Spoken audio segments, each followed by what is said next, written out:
تبارك الذي جعل في السماء بروجا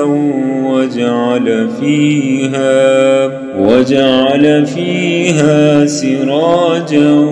وقمرا منيرا وهو الذي جعل الليل والنهار خلفة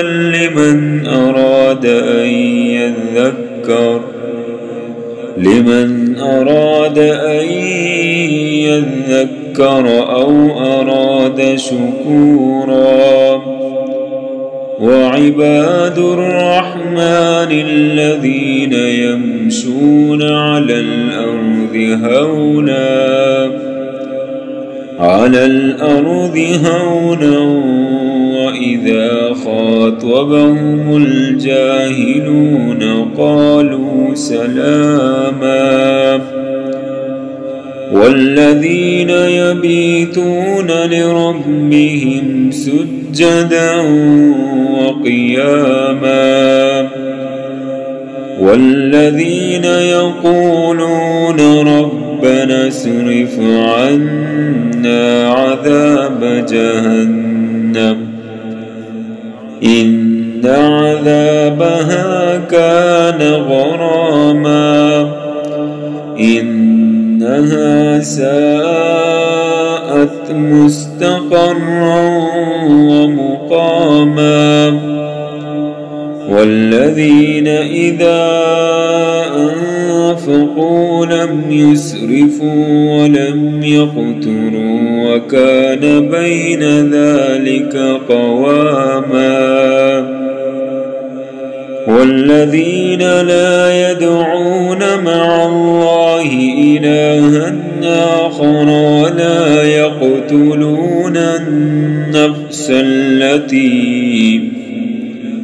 ولا يقتلون النفس التي حرم الله إلا بالحق ولا يزنون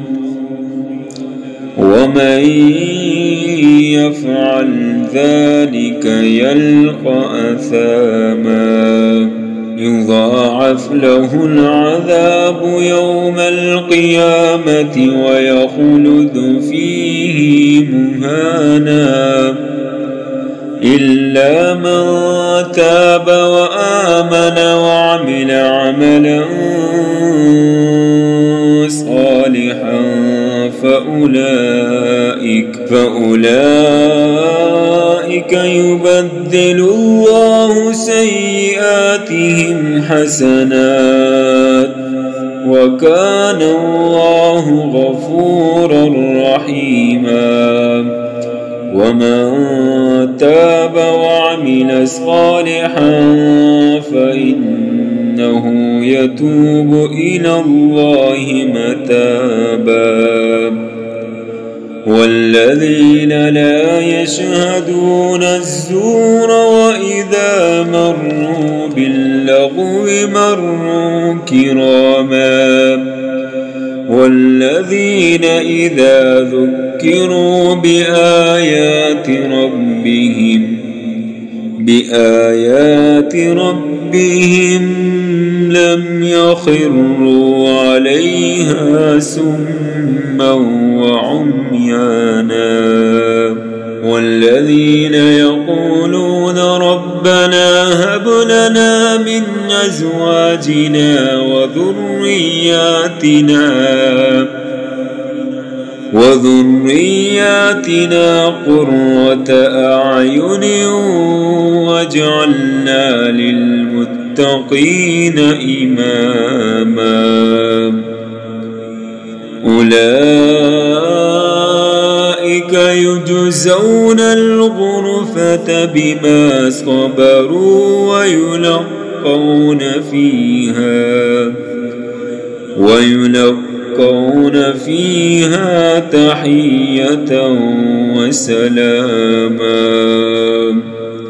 خالدين فيها حسنت مستقرا